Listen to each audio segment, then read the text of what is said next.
Salut, comme tu l'as vu au titre, on va faire la vidange de la Sainte Saxo qui est juste là. Donc ça va être très simple, très rapide, très efficace. Donc on va commencer tout de suite par la vidange de la Saxo. Donc je vais enlever l'huile du moteur. Donc voilà le matériel que je vais utiliser. Comme d'habitude, la petite clé avec une douille de 10. Une petite clé donc pour enlever le bouchon du carter d'huile. Bien sûr, un nouveau joint pour le carter parce que comme on l'a vu dans les autres vidéos, ça fuit beaucoup. Un filtre à essence parce qu'il n'a jamais été changé, donc on va le changer. Le capteur de pression d'huile, donc comme vous allez le voir, j'ai fait une connerie, je l'ai pété. Et bien sûr, de l'huile. Voilà, de l'huile, j'ai pris de la Bolk, vraiment sponsor par Bolk. Et pour recueillir l'huile, donc vous pouvez utiliser cet outil. C'est pas donné à tout le monde. Sinon, vous mettez un bidon avec un entonnoir ou cette chose-là pour recueillir l'huile. Mais ça, c'est bien plus pratique. Et quand t'as un pont, c'est bien mieux. Donc voilà. Et la pièce qui va me manquer, c'est le filtre à huile. En fait, je l'ai commandé, mais je me suis trompé. J'ai pris une cartouche et j'ai pas pris un filtre à huile en papier. Du coup, en fait, il faut que j'en rachète un autre et c'est pour ça que j'ai découpé la vidéo en plusieurs parties. Voilà.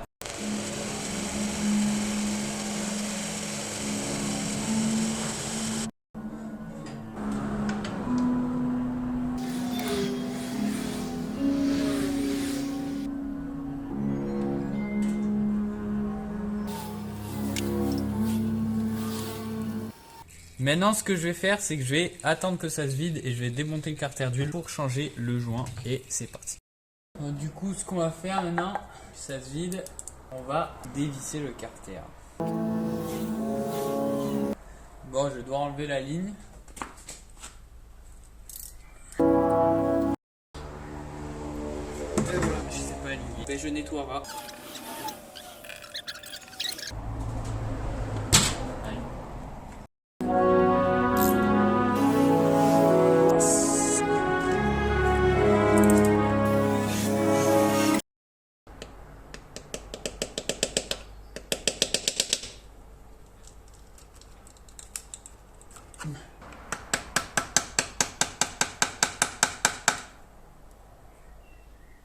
Oh là là, c'est quoi cette merde?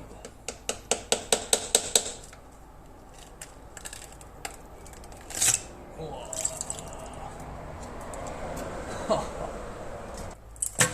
Oh. C'est quel genre de bail?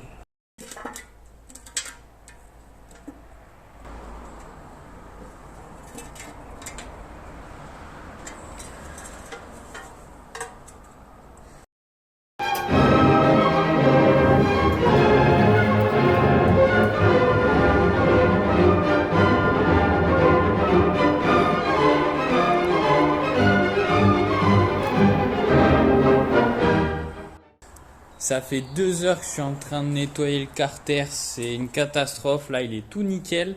Et de nettoyer le bloc aussi, parce que les deux étaient dégueulasses. Du coup je vous montre ce que j'ai fait, je vais mettre le joint pour finir avec ce carter. Donc voilà, j'ai essayé de gratter le plus possible. Bon, il en reste encore un petit peu, on espère que ça va pas fuir. Mais là je pouvais pas faire plus, ça fait 2 heures. J'en ai plein le cul. C'est clean. Foutre un petit coup de chiffon pour enlever l'eau. Et puis qu'à mettre le joint.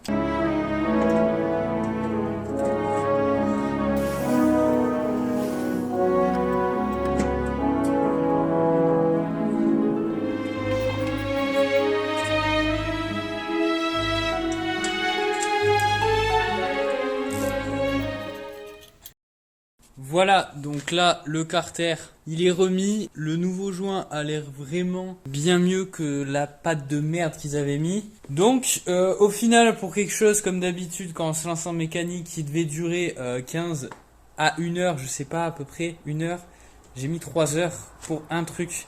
Il manque plus qu'à remettre l'huile, changer le filtre à huile que j'attends de livraison, changer le filtre à essence, changer la sonde et on aura fini. Et sur ce, je vous reprends demain.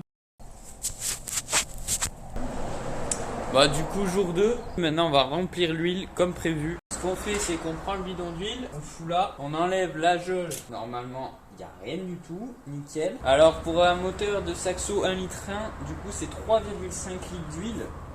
Donc je vais m'arrêter ici. Hop,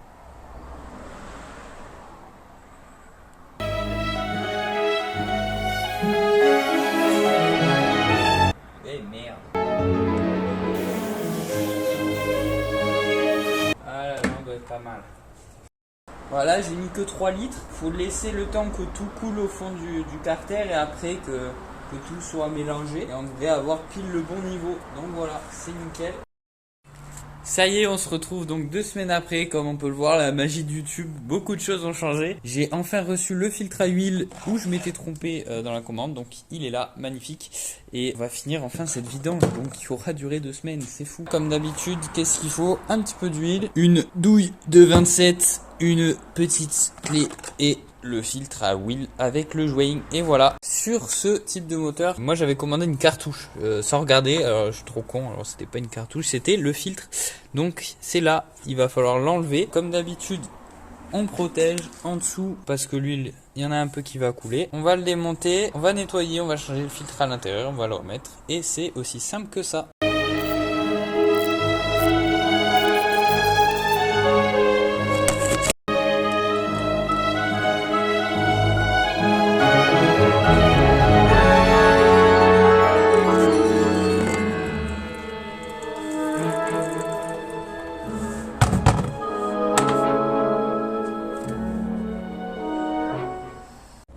Donc voilà, vous avez vu comment on change le filtre, donc il y a juste à l'enlever et mettre le nouveau.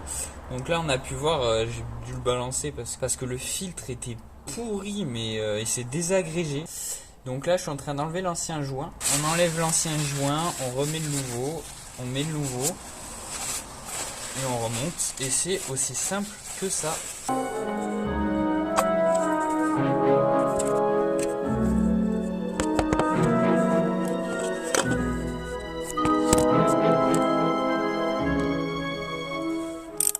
Donc voilà, le filtre est remonté, donc hyper simple. Et petit bonus que j'ajoute, que très peu de gens connaissent, c'est simplement comment remettre à zéro le compteur de vidange d'huile. Donc c'est la petite clé à molette que vous avez quand vous passez pour voir les kilomètres, le plein et tout ça. Donc ça c'est les mécanos qui savent, mais je vais vous passer l'info. Comme ça, vous pourrez le remettre à zéro vous aussi. Voilà, je l'ai calé. Alors, ce que vous pouvez faire, en gros, c'est vous restez appuyé sur ce bouton et vous mettez le contact.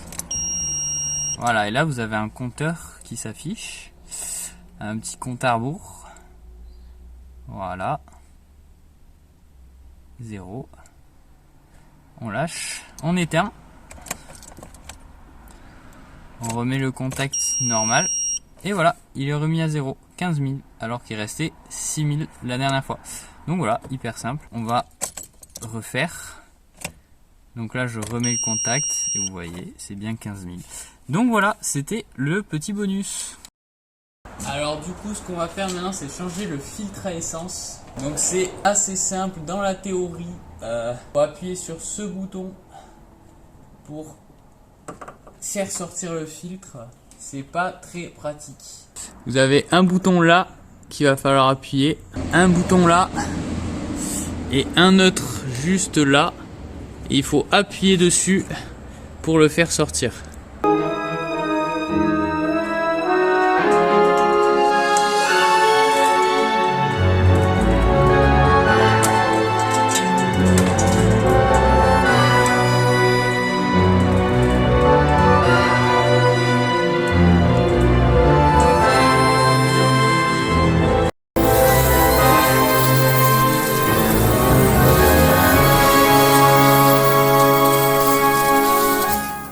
Donc voilà, maintenant vous avez un sens vers là-bas et du coup il faut l'enclencher.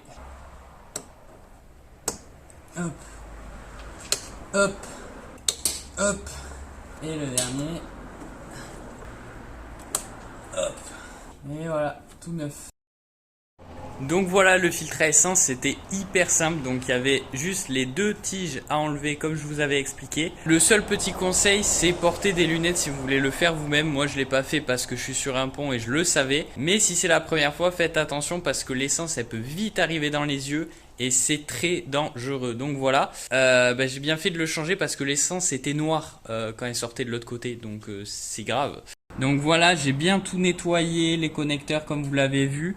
Donc là ça fait vraiment propre, c'est ce qu'il faut pour détecter les fuites, toujours que tout soit propre.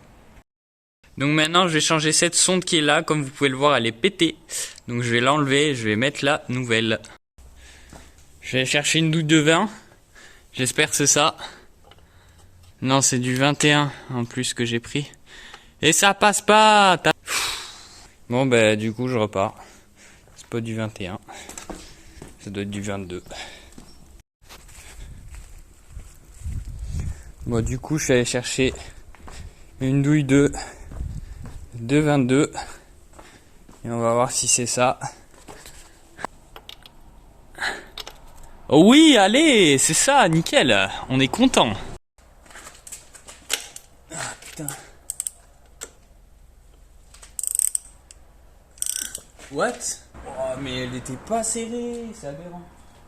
C'est aberrant frérot. Alors du coup je pense qu'il y a peut-être de l'huile qui va tomber vu que c'est la sonde du filtre à huile. Du coup je prépare la nouvelle. Voilà, la nouvelle elle est là.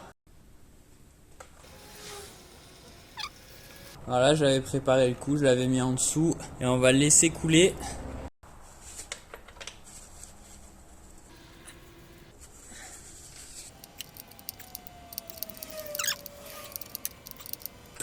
Ah bah si, elle a l'air de bien passer. Voilà, j'avais pas fait l'outro la dernière fois, donc j'espère que cette vidéo vous a plu, que j'ai été bref, concis et que vous avez compris comment fallait faire la vidange d'une saxo. Bon, c'est hyper simple, hein, je vous apprends rien clairement. Pour les gens qui veulent la faire soi-même, désolé les garagistes. Voilà, c'est aussi simple que ça. N'hésitez pas à vous abonner parce qu'il y en a plein d'autres qui arrivent. Il y a beaucoup à faire sur cette voiture, même si elle paraît neuve. N'hésitez pas à commenter, à dire votre avis, qu'il soit positif ou négatif, ça fait avancer la chaîne. Sur ce, à la prochaine.